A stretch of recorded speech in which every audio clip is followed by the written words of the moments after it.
Bienvenue sur Destination Crypto, le podcast qui vous emmène sur les sentiers tortueux de la crypto-monnaie. Je m'appelle Thibaut Coussin, je suis auteur et coach crypto. Ma mission, c'est de vous aider à comprendre l'univers de Bitcoin afin que vous profitiez de ce marché en pleine croissance. Si ce sujet vous intéresse, je vous invite à vous abonner et à reprendre un peu de café pour attaquer cet épisode. Vous êtes prêts ? Allez, c'est parti.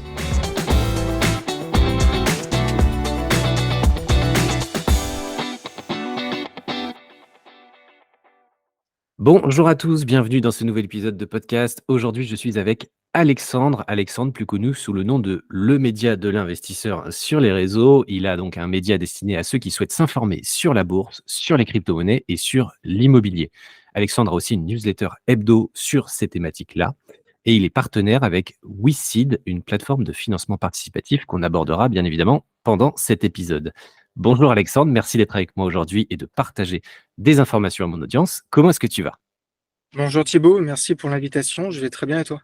Ça va super bien, merci. Écoute, il est 9h du matin, de bonne heure, de bonne humeur. J'ai hâte de te poser toutes ces questions. Est-ce que tu peux nous parler un peu de ton parcours et nous dire ce qui t'a amené petit à petit à te renseigner sur les marchés d'investissement, mais aussi à créer ton site internet ?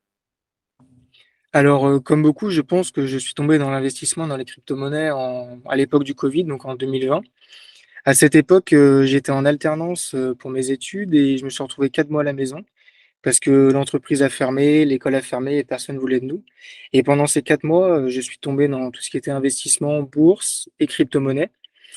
Et c'est vraiment à cette période-là que je m'y suis intéressé. Et à l'origine, j'étais pas vraiment actif sur les réseaux sociaux, j'avais pas de compte Twitter, j'avais pas tout ça. Et le problème, c'est qu'on se retrouve vite, sans réseaux sociaux, loin de tout et on a personne avec qui échanger sur, la bourse, sur les crypto-monnaies et le côté social, il est inexistant. Donc je me suis dit que j'allais créer, un compte Twitter parce que c'était le réseau social sur lequel il y avait le plus d'activité et l'objectif à l'origine, c'était juste de créer un compte personnel sur lequel j'allais, m'abonner à des comptes, j'allais échanger avec des gens et c'était vraiment pas pour, proposer du contenu. Sauf que comme j'aime bien écrire et partager mes investissements, j'ai rapidement fait des tweets au quotidien et pris quelques abonnés. Et au bout d'un moment, je me suis dit que ça pourrait être intéressant d'entre guillemets «professionnaliser» mon contenu, créer un compte ainsi qu'une newsletter pour, faire des contenus plus longs. Parce que sur Twitter, les threads et tout, c'est un petit peu compliqué de les mettre en place. C'est des courts tweets et pour faire vraiment du contenu, structuré et long, c'est un peu compliqué. Donc j'ai trouvé la newsletter comme, solution à ce problème-là. Donc je me suis vraiment intéressé à tous ces investissements-là pendant quasiment 2 ans et il y a 1 an, donc en mars 2022, j'ai créé le média de l'investisseur sur, Twitter et la newsletter est arrivée un peu après, donc en juin 2022.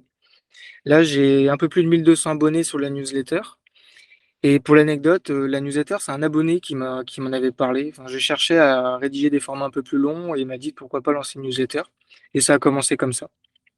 Et en parallèle de la newsletter, du compte Twitter, j'ai également commencé à travailler, pour la Coin Academy en tant que rédacteur en freelance. Donc, ils avaient mis un tweet, comme quoi ils recherchaient des rédacteurs. J'avais postulé et j'avais eu un petit échange en visio avec Capet et je pense qu'il y en a beaucoup qui le connaissent sur Twitter. Donc, en ouais, mars-avril 2022, j'ai commencé à travailler pour eux en tant que rédacteur. Après, j'ai également commencé à travailler avec, Alan Trading, par exemple, le youtubeur. Pour, traiter l'actualité économique sur son compte Twitter, dire bonjour aux gens, m'occuper d'annoncer les prix des crypto-monnaies, des choses comme ça. Et donc là, il y a quelques semaines, j'ai décidé de créer mon site internet pour, vraiment développer le média de l'investisseur, parce que c'est pour ça que je l'ai appelé comme ça, pour développer quelque chose autour de tout ça et pour proposer du contenu aux investisseurs débutants qui souhaitent commencer à investir et un petit peu aux investisseurs un peu plus expérimentés, en proposant du contenu, éducatif, pédagogique, et informatif. Et tu as débarré sur les 3 marchés en même temps, c'est-à-dire la bourse, l'immobilier et les cryptos. Et on en parlait un peu juste avant. Ce qui est bien, c'est que c'est compliqué de démarrer sur 3 marchés en même temps parce que chacun ont leur spécificité, mais de base, ça te donne une assise financière, une éducation financière globale qui s'applique aux 3. Et ensuite, après, il faut étudier les spécificités de chacun et là, ça prend beaucoup de temps. Alors, ma première question, c'est est-ce que maintenant tu as une activité dédiée à ça ou est-ce que tu es toujours, en parallèle, en équilibre entre les 2? Non, je suis toujours, salarié, donc je fais mon 8h-18h, comme tout le monde et à côté, le soir et le week-end, je m'occupe, du média de l'investisseur et de mon activité de rédacteur en tant que freelance. Cette activité-là, je vais la diminuer petit à petit pour développer mon site internet parce que moi, je pense que c'est bien de travailler pour les autres, mais c'est aussi bien de développer des choses pour soi-même. Et en fait, cette réflexion-là, je l'ai eue il y a quelques semaines parce que je me suis dit, comme je commence à avoir un petit peu d'abonnés sur Twitter, je me suis dit: «C'est bien d'avoir des abonnés, mais il faut en faire quelque chose» et je me vois pas tweeter tous les matins, faire le même contenu pendant des mois et des mois. Donc je me suis dit: «Pourquoi pas lancer le site internet?» Au moins je pourrais le structurer comme j'en ai envie, proposer du contenu aux gens et vraiment développer quelque chose de concret. Ça prend Ouais. beaucoup de temps, mais c'est comme ça. Ça fait partie du jeu. Ouais, ouais, ça fait partie du jeu, mais c'est des décisions qui sont pas évidentes et ça te demande un emploi du temps très chargé. Au début, c'est toujours comme ça qu'on se lance un peu. Moi, c'est comme ça que je me suis lancé, hein, en parallèle pendant 2 3 ans, avant de me dédier pleinement à cette activité. Mais c'est compliqué, financièrement, il faut trouver un bon modèle économique, c'est pas évident, sachant que, bah, on connaît la volatilité du marché. On connaît tout ce que ça implique, surtout pour les cryptomonnaies. Si tu devais résumer ces 3 marchés en quelques mots, donc la bourse, l'immobilier et les cryptos, comment tu définirais chacun de ces marchés? Alors, je vais commencer par la bourse. Je dirais que la bourse, c'est l'investissement qui est le plus accessible à tous. C'est l'investissement le plus traditionnel et le plus facile à comprendre, donc on rentre pas trop dans les détails. Et pour moi, quand on veut commencer à investir et à se faire la main, il faut commencer par investir en bourse. Pour comprendre qu'est-ce que ça fait quand on achète des actions, qu'est-ce que ça fait quand ça monte et qu'est-ce que ça fait quand ça baisse. Parce que je pense que quand on commence à investir et on s'est jamais intéressé à ce sujet-là, quand le marché prend 5% ou baisse de 5%, je pense que c'est important de comprendre qu'on gagne ou qu'on perd de l'argent et voir comment est-ce que ça fonctionne. Après, pour parler de l'immobilier, alors moi, j'investis pas dans l'immobilier traditionnel. J'ai pas encore acheté d'appartement ou de maison. J'espère que ça va venir prochainement. Mais je pense que l'immobilier, c'est l'investissement qui est un petit peu indispensable et que tout le monde doit avoir. On se réveille pas le matin avec l'immobilier qui a pris moins 20% et je pense que c'est bien d'avoir de la pierre dans son patrimoine. Et pour les crypto-monnaies, moi, je fais partie de ceux qui pensent qu'on est au tout début de l'aventure et que tout le monde a sa carte à jouer dans ce secteur-là et qu'il est encore en train de se développer et que dans les prochaines années, je pense que ça va vraiment donner quelque chose. Et dans la vie de tous les jours, je pense que les crypto-monnaies, elles ont une mauvaise réputation auprès du grand public. Et quand on commence à s'y intéresser, c'est vraiment compliqué de s'en sortir. Et on peut y passer des dizaines et des dizaines d'heures si vraiment on souhaite approfondir le sujet. Je suis totalement d'accord et c'est pour ça que c'est très difficile de suivre tout ce qui se passe. C'est vraiment, impressionnant, tout ce qui se développe en coulisses, que ce soit en bear market ou en bull market. Est-ce que, toi, personnellement, il y a un marché que tu préfères parmi les 3? Alors, il y a quelques années, je pense que je t'aurais répondu la bourse, mais plus ça va, plus je crois aux crypto-monnaies et plus c'est un secteur qui m'intéresse. Parce que depuis bientôt un an, je vais à beaucoup de meet-up Bitcoin, à des événements, j'essaie de rencontrer du monde. Et c'est vrai que quand vraiment on commence à rencontrer du monde, on y croit encore plus. On se rend pas forcément compte, mais c'est un marché dans lequel il y a beaucoup de choses qui se développent. Déjà sur les réseaux sociaux, avec les personnes qui, comme toi, créent des podcasts, écrivent des livres, ou des youtubeurs, des personnes qui font des lives quotidiens, des choses comme ça. Comme on est tout le temps sur les réseaux sociaux, on s'en rend pas compte, mais il y a énormément de choses qui se développent autour des crypto-monnaies. Et ouais, franchement, depuis bientôt un an, je pense que les crypto-monnaies, c'est le marché que je préfère. Et je rebondis sur ce que tu dis, le marché des cryptomonnaies est tourné vers l'avenir, ça c'est clair et net. C'est celui qui finalement, te plaît de plus en plus.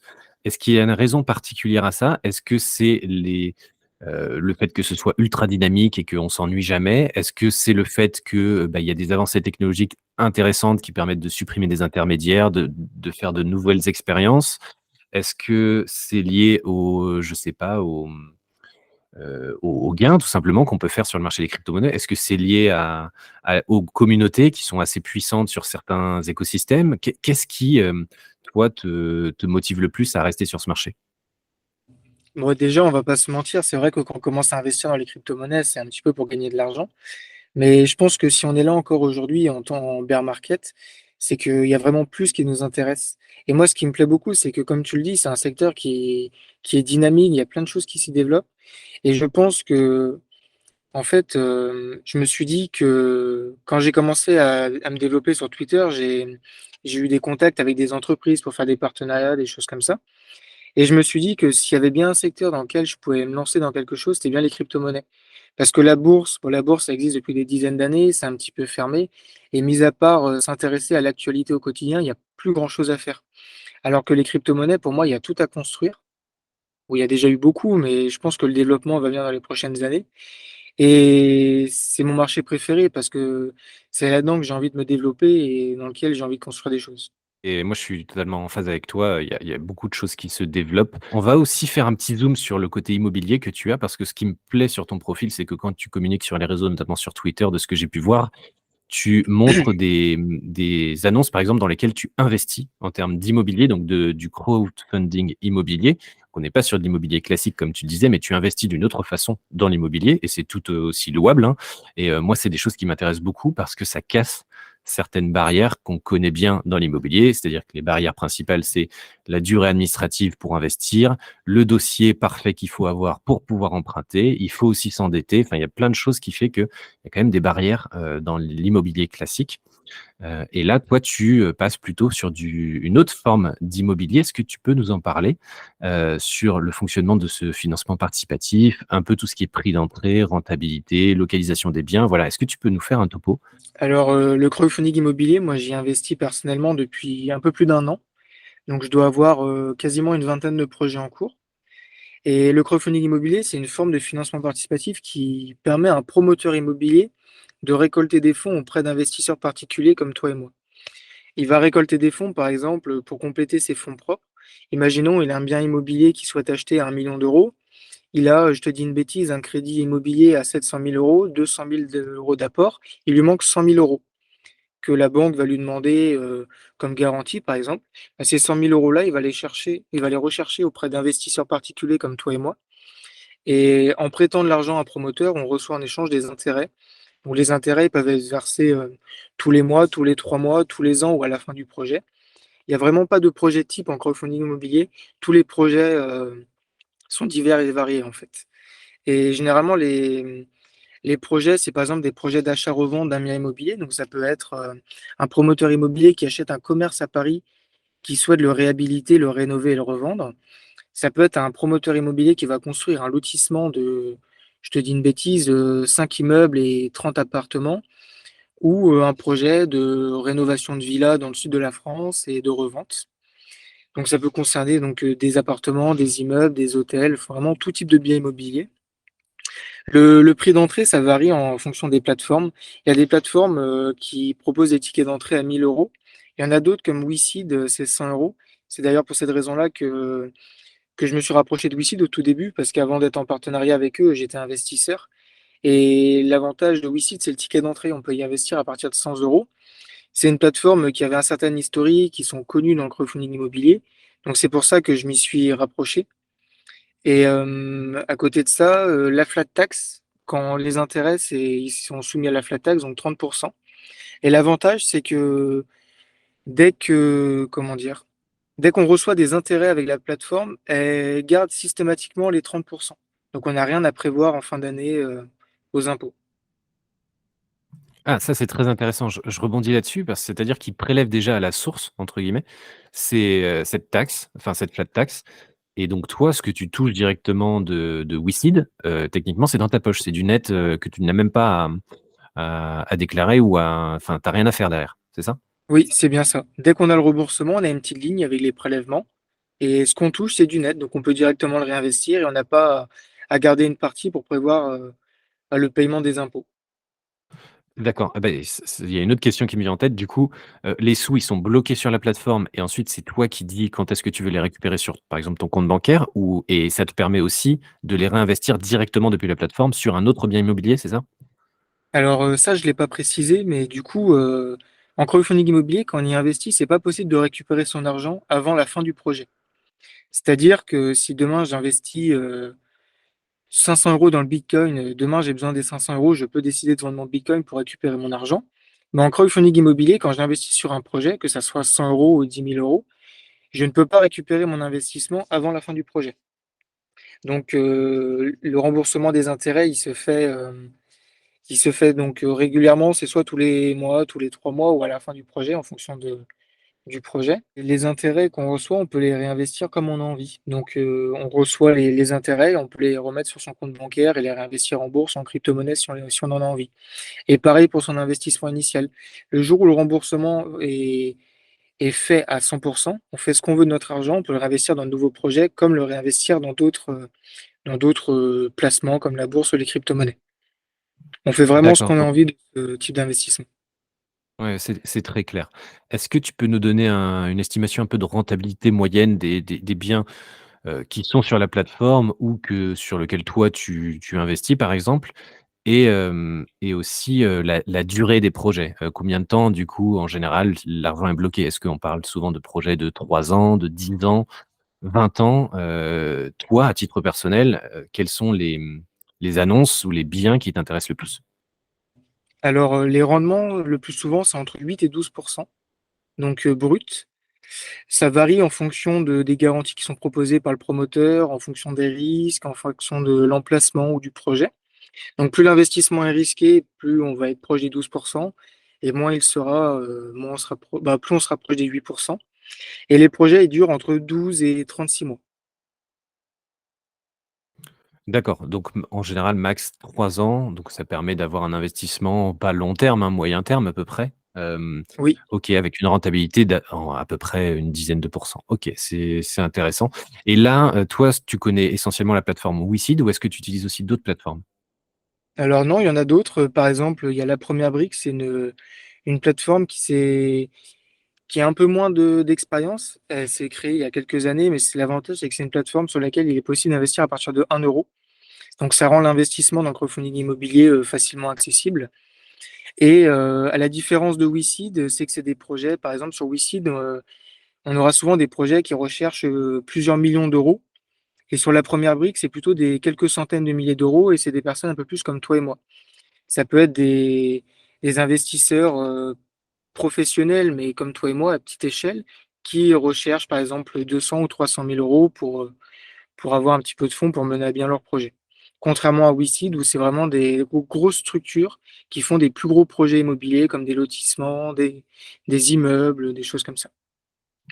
Et après, il y a d'autres plateformes où mais le ticket d'entrée est de 1 000 euros. Le plus souvent, c'est 1 000 € en crowdfunding immobilier. Donc, on a des plateformes comme Homunity, comme Anaxago, comme Fundimo, des choses comme ça. C'est les plateformes un peu historiques du financement participatif. D'accord, donc c'est bien quand même d'aller regarder un peu tout ce qui se fait sur ces différentes plateformes. Toi, personnellement, dans la liste de tes investissements, tu en as sur, La Première Brique, tu en as sur WeSeed, tu en as même sur d'autres. Voilà, tu n'as pas qu'une plateforme que tu privilégies, tu cibles pas mal de plateformes différentes pour tes investissements. Oui, et c'est important de se diversifier. Et moi, par exemple, je sais que je me focalise beaucoup sur les projets sur les grandes villes. Par exemple, Paris, Bordeaux, des choses comme ça.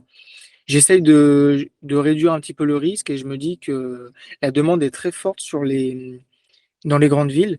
Donc, l'investissement, pour moi, hein, c'est pas un conseil, mais il est moins risqué sur des villes comme Paris où la demande est très forte. D'accord, bah, ça rejoint une question que j'allais te poser. Comment toi, tu arrives à détecter la qualité d'un bien immobilier sur une annonce? Comment tu privilégies un bien plutôt qu'un autre? Est-ce que tu as une astuce? Est-ce que finalement il y a suffisamment d'informations pour le faire aussi sur les plateformes? Comment ça se passe toi pour, que tu sélectionnes le bien? Alors, il y a aucun projet identique, mais moi, les critères que j'ai le plus souvent, c'est, par exemple, regarder si le promoteur, il propose des garanties, est-ce qu'il amène des fonds propres dans son projet? Parce qu'un promoteur qui n'apporte pas de fonds propres, c'est un petit peu pour moi comme s'il croyait pas en son projet.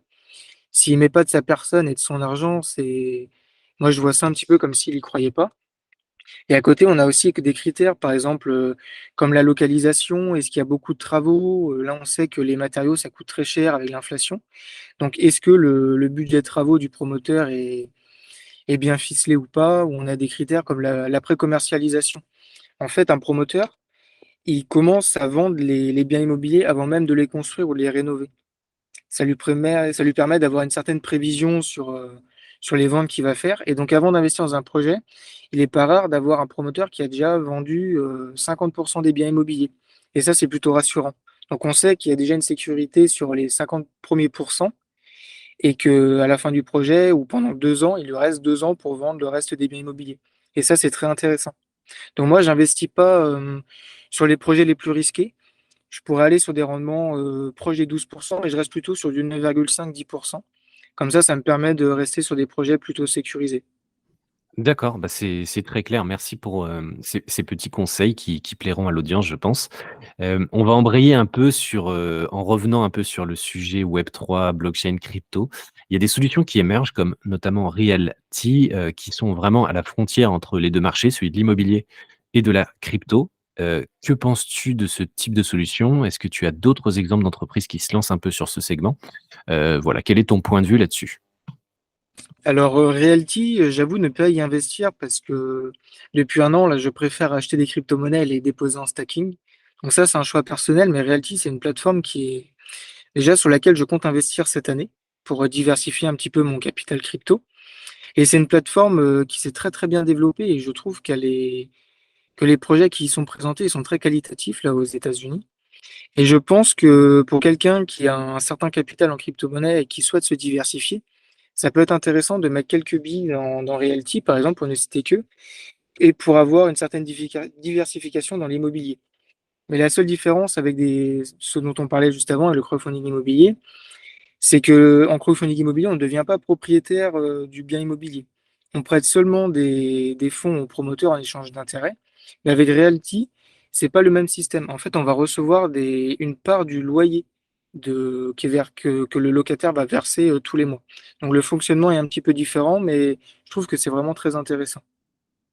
C'est Oui, je un bon compromis pour celui qui aime bien l'immobilier et les crypto-monnaies. Ouais, carrément. Moi, j'ai testé leur système, hein. J'ai, investi dans, je sais plus, je crois 2 jetons sur un bien aux États-Unis, je crois que c'est à Denver ou à je crois que c'est à Denver, où le jeton est à peu près 50 en général, donc voilà, on en achète autant qu'on veut. C'est assez impressionnant de voir que ça peut prendre finalement que 10 minutes pour investir dans de l'immobilier américain. Où en fait, pour, rappeler à l'audience, en fait, le bien immobilier, par exemple la propriété avec les appartements est tokenisée, donc il y a en gros, il y a une mini société qui est créée sur ce bien, qui est ensuite, segmentée en différents jetons, donc je ne sais plus combien de milliers de jetons et ensuite les investisseurs achètent ces jetons et ça leur permet de détenir une part, de la propriété du bien et donc vu qu'il y a des locataires qui sont mis dedans, et donc une part du loyer de ces locataires. Ça, c'est intéressant et moi, en ayant acheté 2 jetons, j'ai, je sais plus combien, un 10 millième du loyer et ça me permet de toucher, toutes les semaines, 7 centimes de dollars, je crois et j'ai fait juste ça pour tester, tu vois, cette nouvelle forme d'immobilier tokenisé et c'est assez impressionnant. En quelques minutes, tu peux acheter tes 2 jetons, tes 10 jetons, tes 100 jetons et tu as tes actes de propriété à signer, que tu reçois par mail et après, voilà, tu as tes jetons officiellement sur la blockchain et tu touches toutes les semaines, une fraction du loyer. Donc c'est assez impressionnant et j'espère, pouvoir amener quelqu'un de Realty un jour sur ce podcast pour en parler un peu plus dans le détail. En tout cas, c'est quelque chose qui me plaît beaucoup. C'est encore embryonnaire, c'est encore tout nouveau, donc il faut pas y aller non plus, tête baissée et imaginer que c'est la révolution, attendue et qu'il faut lâcher les watts dessus. Mais c'est très intéressant d'analyser ce nouveau modèle qui arrive pour l'immobilier. Donc, en tout cas, c'est cool que tu me dises que toi aussi tu comptes, potentiellement regarder ça cette année. Moi, je trouve que c'est quand même très intéressant, ne serait-ce que pour l'expérience, de lâcher 50 balles pour voir comment on peut avoir un jeton, d'un bien immobilier aux États-Unis, c'est assez fou. Est-ce que, pour ce type d'investissement, qui pour moi a beaucoup d'avantages, c'est-à-dire qu'on n'a plus besoin, c'est-à-dire qu'il y a pas d'analyse du dossier où il faut avoir un CDI, il faut avoir un apport, il faut avoir ce genre de choses. Là, vous achetez un jeton de 50 $, bah, voilà, vous avez 50 $ en général sur votre compte, donc vous pouvez investir. Il y a pas de barrière à l'entrée. Est-ce que toi, tu penses que ce type d'investissement, que ce soit le crowdfunding immobilier, que ce soit, des exemples comme Realty avec la blockchain, qui ont beaucoup d'avantages, qui cassent les barrières de l'immobilier, qui rend surtout ce marché liquide. Ça, c'est assez cool. C'est-à-dire que ce sont des jetons et donc on peut les échanger plus facilement. Est-ce que tu penses que ça va supplanter sur le long terme l'investissement classique dans la pierre? Question importante. Je pense que ça va vraiment bien se développer dans les prochaines années. Comme tu dis, l'avantage, c'est qu'on n'a pas de locataire à gérer, on n'a pas de banque à aller voir, on n'a pas d'endettement quand on investit sur ces plateformes-là. Et je pense que malheureusement, ça va être très compliqué de remplacer l'immobilier traditionnel qui est connu de tous. Mais l'avantage, c'est que, comme on disait, on peut investir aux États-Unis, c'est que la blockchain n'a pas de frontières en fait. Et ça, c'est très très intéressant pour déjà se diversifier au niveau des zones géographiques. Après, pour remplacer l'immobilier traditionnel, je pense que ça va être compliqué pour vraiment que ça soit adopté par tous. Mais si on arrive à rendre, ça l'est déjà aujourd'hui, mais l'investissement accessible à tous, on peut y investir en seulement quelques minutes et tout, je pense que ça pourra causer du «tort» entre guillemets à l'immobilier traditionnel. Parce que c'est beaucoup plus facile d'y investir, on n'a pas d'apport à donner, il y a pas les taux d'intérêt qui évoluent, mais après c'est aussi un investissement qui peut être risqué avec, les taux qui augmentent, les locataires qui vont peut-être rencontrer des difficultés à payer leur loyer ou des choses comme ça. Donc c'est bien, mais je pense qu'il faut se diversifier sur ces placements-là. Ouais, je suis d'accord avec toi. Je pense que finalement, il y aura toujours ceux qui veulent le détenir, leur bien immobilier, leur résidence principale et ça, inévitablement, bah, le marché traditionnel de l'immobilier va se maintenir à ce niveau. Moi, je pense surtout que tous ceux qui investissent dans la pierre plus pour avoir un rendement, louer un appartement, là, ils vont être intéressés par ce nouveau modèle parce qu'il donne beaucoup plus de flexibilité et il faut bien sûr voir comment ça va évoluer parce qu'il y aura de la régulation, il y aura pas mal de réglementations qui vont encadrer tout ça et mais en tout cas, c'est quelque chose de passionnant à voir évoluer et il y a Realty, mais il y en a d'autres qui vont émerger. Donc c'est super intéressant. En tout cas, moi qui n'ai pas encore trop investi dans l'immobilier, c'est vraiment des solutions qui m'intéressent. Est-ce que tu as quelque chose à rajouter sur cette thématique-là ou est-ce que tu veux qu'on enchaîne? Non, pour moi, je pense qu'on a fait le tour, tout est bon. On a on a fait le tour. Alors, sur ton compte Twitter, tu mentionnais que tu étais à la recherche d'un rédacteur ou d'une rédactrice freelance. Est-ce que c'est toujours le cas? Alors, j'ai mis ce post-là il y a quelques semaines, enfin même pas, peut-être 2 semaines, parce que j'ai créé mon site internet, donc il y a 1 mois et demi, comme je le disais tout à l'heure, et je cherchais quelqu'un en rédaction pour m'accompagner et pour, professionnaliser un petit peu mon contenu et avoir une autre vision des sujets que je souhaite aborder. Donc, alors je pensais pas avoir autant de candidatures, mais j'ai eu une trentaine de candidatures, par mail et sur Twitter. Je pensais pas du tout en avoir autant et j'ai réussi à trouver quelqu'un pour les prochains mois avec qui je vais essayer de travailler. Donc, je le sens bien, je pense que ça va le faire, mais, en fonction de l'ampleur que va prendre mon site internet, je pense que je vais vite être amené à prendre quelqu'un d'autre avec moi pour la rédaction. Parce que j'ai d'autres objectifs comme me diversifier sur Instagram, sur TikTok, sur LinkedIn, des choses comme ça. Donc en fonction de l'ampleur que ça va prendre, je ne dis pas non à avoir, de nouvelles candidatures et si les personnes sont intéressées, elles peuvent m'envoyer, un message sur Twitter ou par mail. Mon mail, c'est lemediadelinvestisseur, donc tout attaché et en minuscule, @gmail.com et pas vous n'êtes pas obligé de m'envoyer un CV ou une lettre de motivation. J'en ai reçu quelques CV et quelques lettres de motivation. Je pensais pas recevoir ça pour un poste en freelance, mais, vous pouvez simplement me parler de vous, me dire ce qui vous intéresse et ce que vous faites au quotidien et on verra si on pourra travailler ensemble. D'accord. Bah, de toute façon, je mettrai les liens dans la description de cet épisode, hein, ton email, ton site internet, donc les gens pourront bien évidemment regarder et je les invite à te contacter s'ils se sentent l'âme, d'un rédacteur, rédactrice, freelance pour proposer du contenu sur tes réseaux, sur ton site. Est-ce que tu as une dernière chose à rajouter ou à partager à l'audience avant qu'on termine cette interview? Alors, pour clôturer sur les cryptomonnaies, moi je conseille à tout le monde de s'y intéresser. Même si ça existe depuis quelques années, enfin depuis 2008-2009, je pense qu'on est vraiment au tout début de cette aventure-là et qu'il y a encore beaucoup de choses à construire et j'invite tout le monde à aller à des événements, à des meet-up Bitcoin, il y a beaucoup de meet-up qui se sont mis en place dans toutes les grandes villes, enfin c'est les meet-up Bitcoin, c'est ça le nom, vous pouvez regarder sur internet et si vraiment vous vous y intéressez ou vous souhaitez approfondir le sujet, je vous invite à aller à ces événements une fois par mois pour rencontrer du monde ou des choses comme ça. Et sinon, je te remercie pour l'invitation à ce podcast. C'était mon premier podcast et merci pour ton travail aussi au quotidien de vulgarisation avec les livres et le podcast. Je trouve ça très bien ce que tu fais et ce que l'ensemble des on se rend pas forcément compte parce qu'on y est au quotidien, mais il y a beaucoup de personnes qui sur les réseaux sociaux qui travaillent au développement de cet écosystème et je trouve ça très bien. Ouais, merci.